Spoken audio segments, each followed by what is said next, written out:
Well, Gary Ayres, you joined us on Borough TV a couple of days after the last of our 4 practice matches. 12-point victory over Coburg on Saturday at North Port Oval, and that made it 3 victories from our 4 games. From an overall point of view, how would you summarise the way things have gone over the last 4 weeks? Yeah, pretty positive, Sam. I think with what we've tried to do, knowing that we've always got a round 1 bye, it's been man management, and the players have actually tried to incorporate a lot of the things that we tried to educate them with over the summer. So that was pleasing. I think some of the younger boys, Guy Dixon, Blake Pearson, young Buddha Johnson, just to name 3, have certainly stepped up and indicated that they want to be very much part of the round 2 side to be selected. And some of our newer recruits in Jordan Lyle, Dylan Van Oonen, Khan Heratuku, I think have been pretty consistent throughout the last month. So it's achieved some of the things that we wanted to, but obviously there's still a lot of work to do, and probably one really disappointing thing through the month has been just the amount of injuries we've got which haven't been able to be controlled because they're either knees or ankles or broken limbs. So certainly that little bit of luck that we needed to get a lot of our troops up and ready for selection in round 2 just doesn't seem to be there at the minute.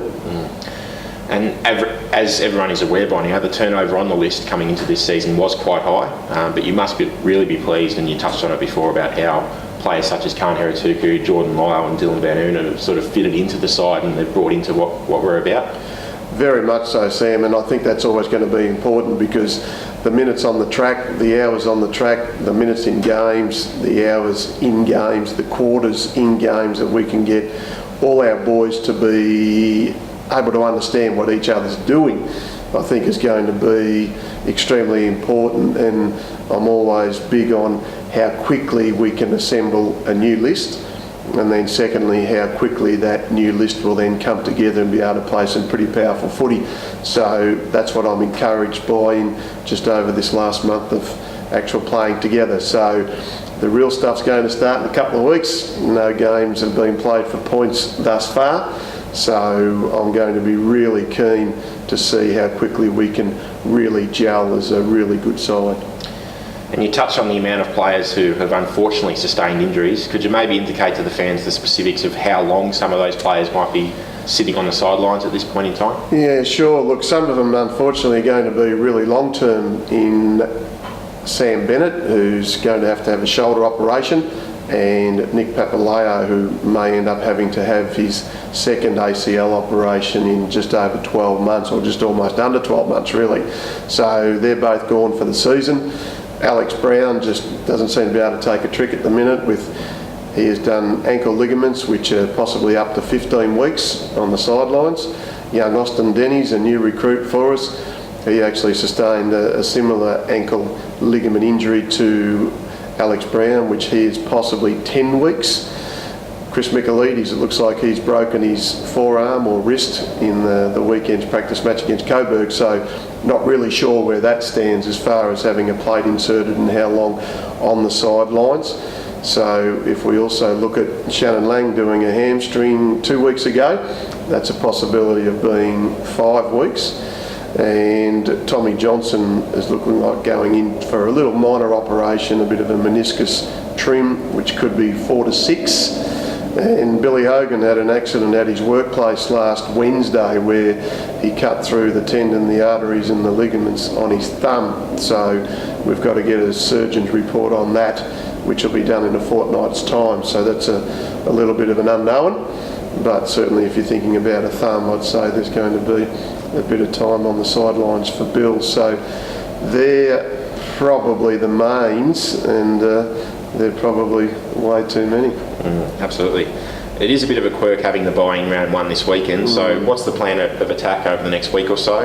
Will the players train as normal, or get some time off to freshen up, or play for their local clubs? What's the plan there? All of the above. And look, originally I was thinking about having a scratch match, and then I completely forgot that obviously the normal competitions resumed last weekend, so we've always got to be compromising to what our potential players' home clubs require. Obviously their first commitment is always to us, but as you said, we're not playing, so we'll endeavour to give guys who have missed a lot of pre-season. Lucas Cook is probably one that comes to mind. He needs to have a game before selection availability in 2 weeks' time. Other guys who have had interrupted pre-seasons and interrupted practice match availability will certainly play, but at this stage I'm pretty happy with the probably 30 odd that have played in the senior practice matches, so we will endeavour to have them have a really strong, solid competitive hit out this week at training and give them the weekend off, and the other guys will either be monitored who are coming back from obviously injury, and I'm thinking that we should have available to play the following week guys like Tom Gordon, Sebastian Henderson, Josh Scipione, obviously young Liam Patterson, who's had a little bit of an interrupted 5 or 6 weeks, so we should end up getting about another 7 or 8 back for selection next week, so that'll be encouraging. But as you mentioned in the lead into the question, it'll be a little bit of everything. And our focus now turns to Anzac Day against the Northern Blues, who are always a really competitive side and tough to beat.